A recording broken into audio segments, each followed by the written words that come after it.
Alright, time for another review. This is a reproduction of a Moro Panabas, or Panabas, not sure how it's pronounced, by Traditional Filipino Weapons. And this was one that I was looking forward to reviewing. You may have seen it in cutting tests before, and I quite liked using it. However, it's got one severe problem. So without beating around the bush any further, this is the problem. Yeah. So I saw that it's got a pin right here, and there are no other pins visible here, but I couldn't imagine that this would be the only one holding it in place. I was convinced that there must be another one under the wrap here. Turns out it isn't. The tang ends right here, so basically you've got this much tang. That's it. So it only went until right about here. There's this much handle left.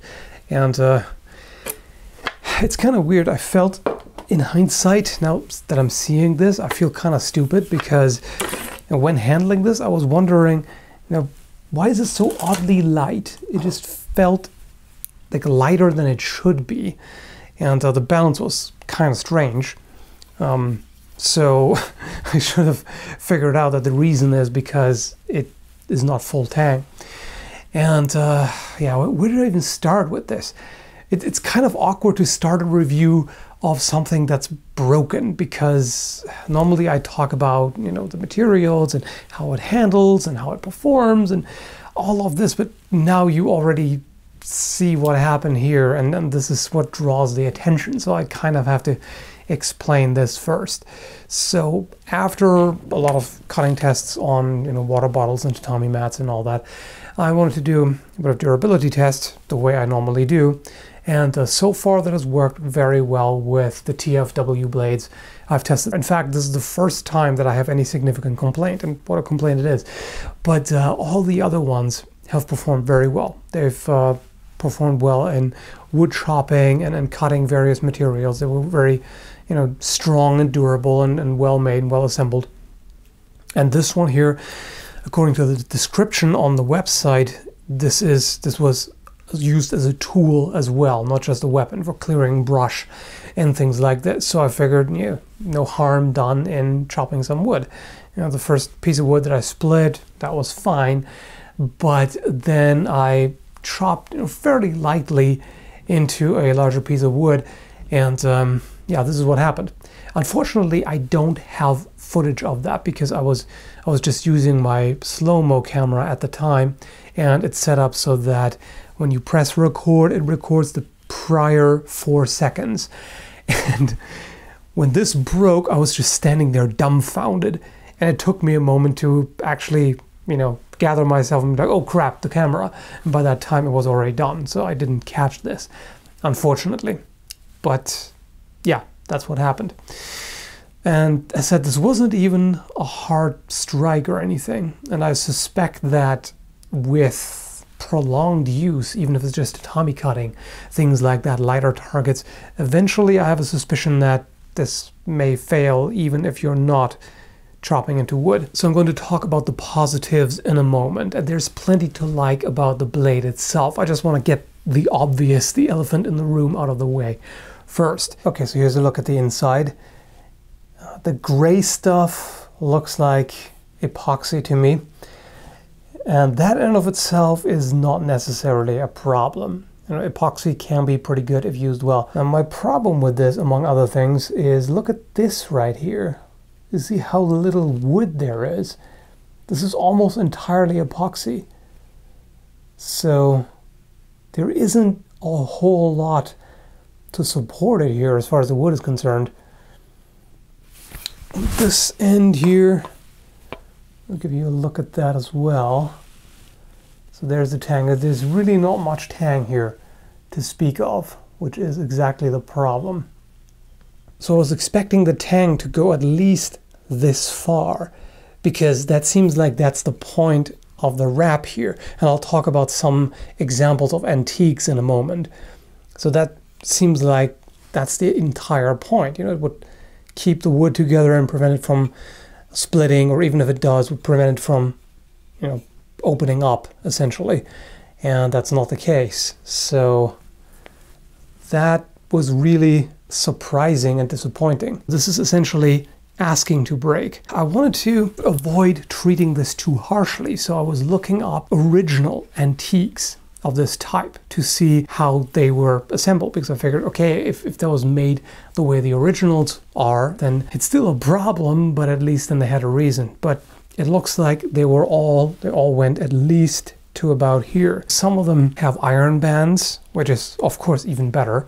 So that would really hold that in place.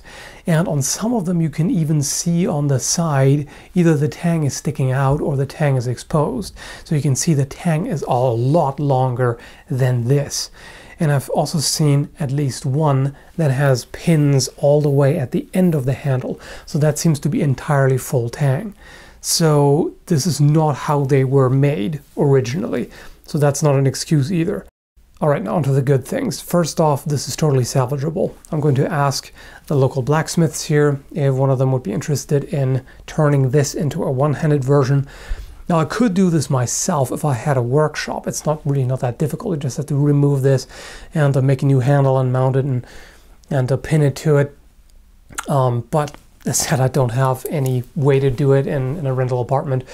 But yeah, so if this is a one-handed version, this would be really nice, and in fact it would solve some of the issues that I had with using it, because this just felt kind of weird because there is so little mass here at the end that there isn't really too much of a point in having such a long handle, or at least if you use it like this really makes barely any difference compared to using it with one hand, just because there isn't a whole lot of mass.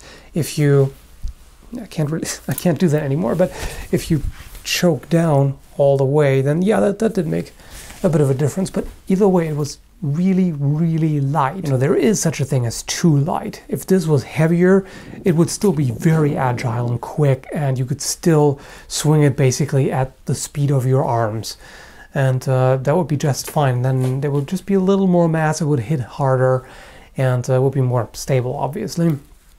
But turning this into a one-handed version would not be difficult, because then you just basically move the finger guard up to right about here, where this edge starts, and can extend the handle a little bit past the tang, just not very much, and then this would make for quite a nice single-handed sword.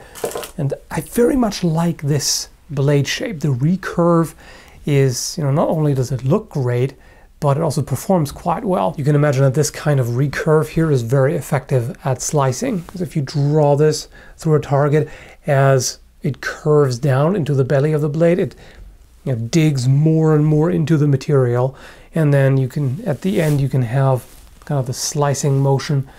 So this works really nicely, and when it was still in one piece, the cutting I did was a lot of fun. It worked very well, and there are a lot of things to like about this blade. The materials are among them, because the blade is made of 5160 and D2 steel, so those are very high quality steels, and the other blades that I've tested so far from TFW are also made the same way, and they have performed very well. Excellent edge retention. They take a really good edge. They also come with a good edge by default. You don't even have to sharpen them yourself, which is the case with a lot of others. Plenty of good things about the blade itself. So it's got this additional edge here on the back, which I'm assuming is for tool use, maybe processing food or various plants, things like that. You could actually also do push cuts like this. You could use it for carving. You could kind of use it as, you know, like a knife pretty much, because it's this close to the handle. You have more mass, but you can kind of use it as a shorter blade. So really a great design, and this is such a shame. I was ready to really praise this and say, okay, go out and get it because this is awesome, and I still like it. But of course, yeah, the obvious. It also comes with quite a nice sheath. This is really well made, looks good too, and it's got this clip here, which is pretty smart. So what this does is it hooks onto the finger guard here, onto the rim there. You can hear it snap in place, and it requires a good tug to get out. It's not hard to get out, but it holds it in place perfectly. As you can hear, there's a little bit of a rattle, so the fit could be better, but it's not bad. I quite like the shape of the handle, the way it's carved here. You can see this is essentially all beveled,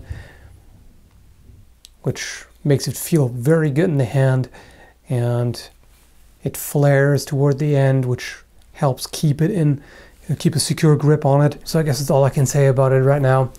This obviously really needs to be fixed. The tang needs to be extended at least to this point here. It needs to have another pin in there, or they could also use iron bands or something like that, like on the originals. I would personally prefer to see the tang go even further than that. It could taper as it goes down, and in fact it doesn't even necessarily need to be pinned all the way here. This is what I assumed, that the tang goes to maybe about here and is then epoxied down here. That would still be better. So yeah, there's definitely room for improvement here. If you wanted this just for light cutting, you know, water bottles and tatami mats, this may be okay. I say maybe because over time it could accumulate fractures and this might still break eventually. So this is just a weak point. It's a problem either way.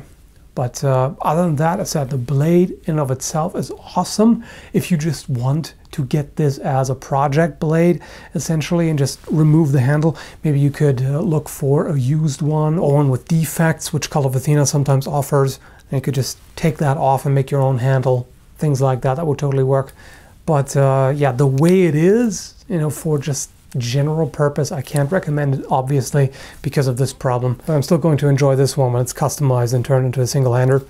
Anyway, hope you found the review helpful, and thanks for watching. Have a good one, folks.